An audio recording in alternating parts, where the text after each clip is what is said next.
10 points going towards your victor of each of those. Top 5 place getters picking up points, and ultimately it could come down to a single point once we get through 2026 to see who will go into the starting gate and who may just miss out. So let's bring up the field here. The star 2-year-olds going the distance of 1 mile and a 16th. We've got $100,000 on the line. We'll start with Liberty National for Kenny McPeak, sitting at 7-2. Certainly looks to be trending in the right direction and will be a big threat for this one on Saturday. He debuted sprinting at Keeneland during the fall meet, going 7 furlongs.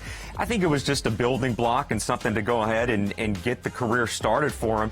But the backtrack that we're showing you was his first time around 2 turns in start number 2. This is on November 29th. My favorite part of the backtrack is coming up right here. You have Brian Hernandez going left-handed on this horse, and look at him spurt away from the competition. Just a young horse, only making his second start, but his first time around 2 turns.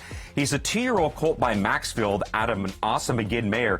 He is from the female family of Tiz Now, a 2-time Breeders' Cup Classic winner, so he wants every bit of ground. You can understand why they purchased him for $525,000 for Liberty National.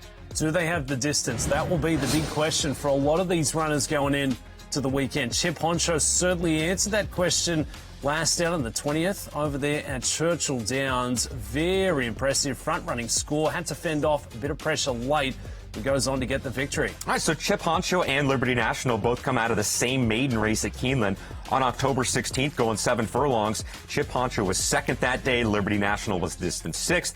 This is also his second start.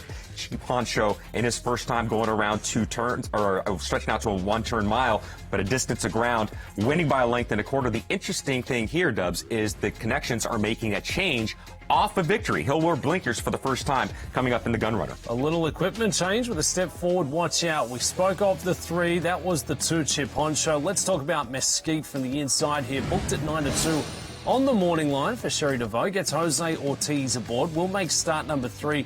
And this was a very impressive win. Just sat off the pace, had a bit of cover as they turned for home at the distance of 1 mile and a 16th.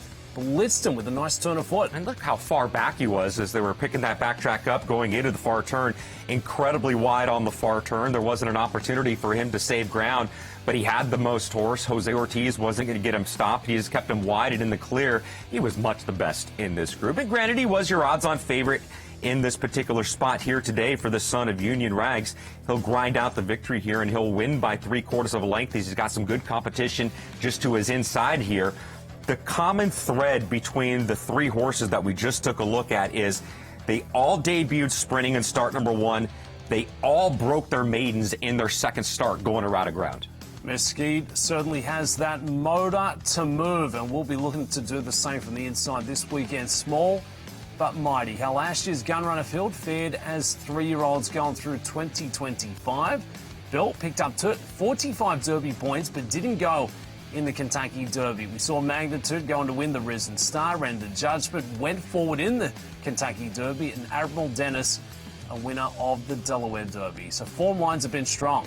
And Built expecting his return coming up pretty soon at the fairgrounds as well, and Magnitude is going to be one of those horses that we can really look to in the older handicap division coming up in 2026. The road to the Kentucky Derby goes through the Big Easy on Saturday with the Gun Runner. We get the LeCompte on the 17th of Jan, followed by the Risen Star with 50 miles towards your winner.